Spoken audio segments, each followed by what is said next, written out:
Om Swastiastu. Netizen, sudah tentu kita bisa menyimak dengan baik, dengan kejernihan berpikir tentunya, konflik yang berlangsung antara mereka yang menyebut dirinya Dresta Bali dan kemudian Sambradaya Hari Krishna. Sudah tentu menjadi bahan pertanyaan. Kenapa di antara masyarakat yang punya sistem keyakinan akan Tuhan timbul masalah seperti ini? Padahal pada masyarakat Bali mengenal tradisi yang namanya Meparo Dharma, berbagi kebenaran. Ya, jadi kalau timbul masalah, timbul perbedaan pendapat, maka tugas kita bersamalah untuk mengungkapkan kebenaran-kebenaran yang kita miliki itu, dengan rendah hati, dengan kejujuran dan ketulusan, sehingga tidak ada masalah yang tidak bisa diselesaikan. Apalagi ini menyangkut keyakinan keagamaan, tafsir terhadap keyakinan keagamaan, dan juga rupanya termasuk simbol-simbol upacara keagamaan. Pada sisi yang lain kita mengenal di Bali apa yang saya sebut sebagai Anantadana. Anantadana adalah pengetahuan abadi yang sangat baik kita bagikan karena akan meningkatkan kualitas spiritualitas manusia. Jadi ungkapan tentang Meparo Dharma, Anantadana menjadi penting untuk dilakukan. Karena konflik ini sudah berlangsung berlarut-larut, sudah semestinya, terutama oleh Parisade Hindu Dharma Pusat, sudah semestinya perbedaan pendapat ini diwadahi, pertemuan pendapat ini diwadahi dalam bentuk dialog yang konstruktif, apakah menyangkut teologi, apakah menyangkut serada keagamaan, atau menyangkut simbol-simbol keagamaan. Ya.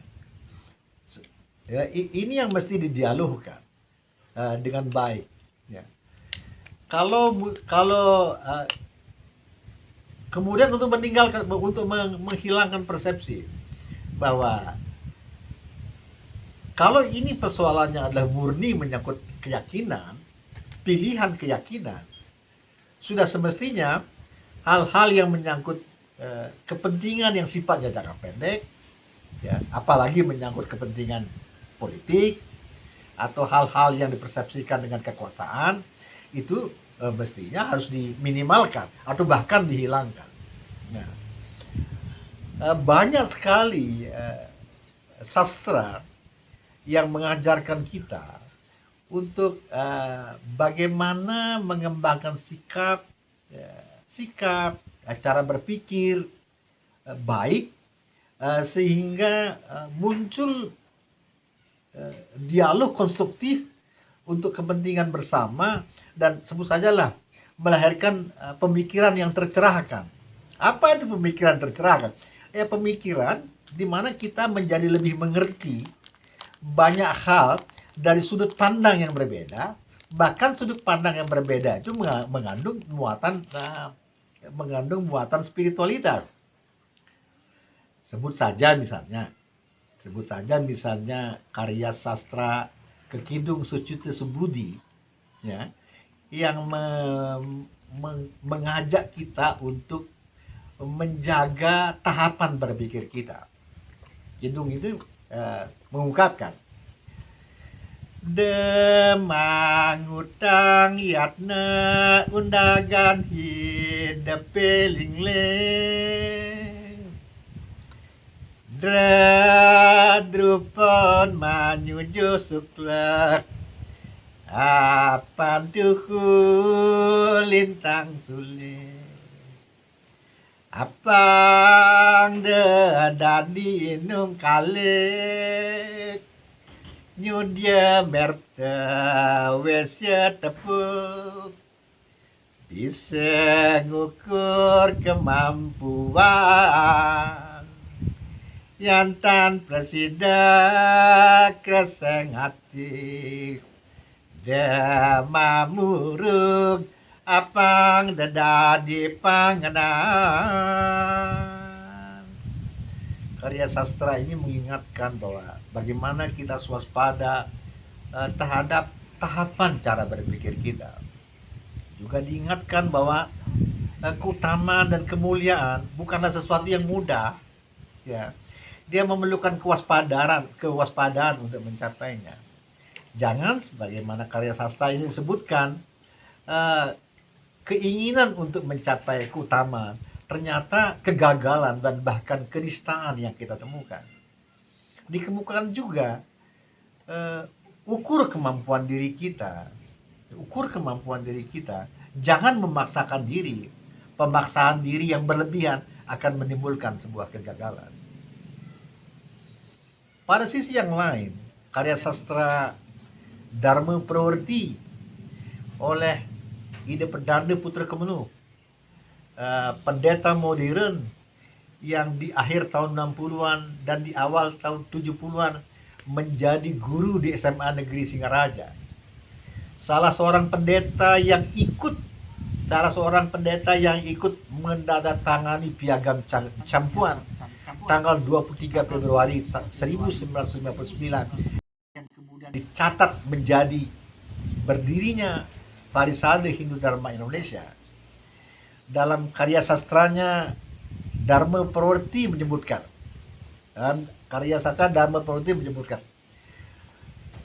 Diastun sampun odah wikat naler dereng meraga becik becike naler dereng pisan sane mewastaning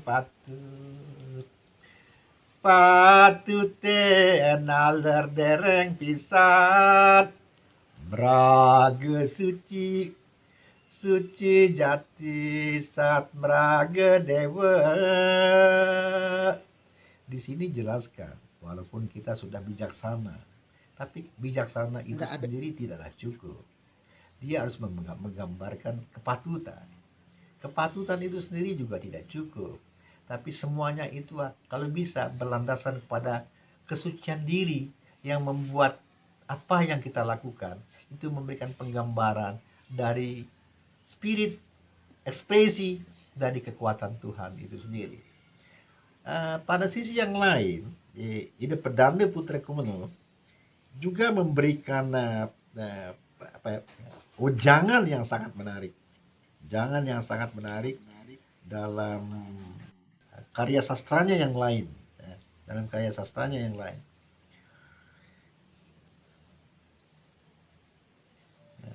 Yang pantas disimak, ya.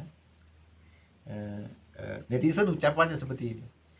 Di maya pada wasaratang ngewangun tingkasane becik ada tungkas ring kepatutan dasar moksa sane luwe nebus dosa sehari-hari mang desesya rempung narus nyong si swarga ne utama sadiakal saking mangke benjang pungkur suka wibawane mapang.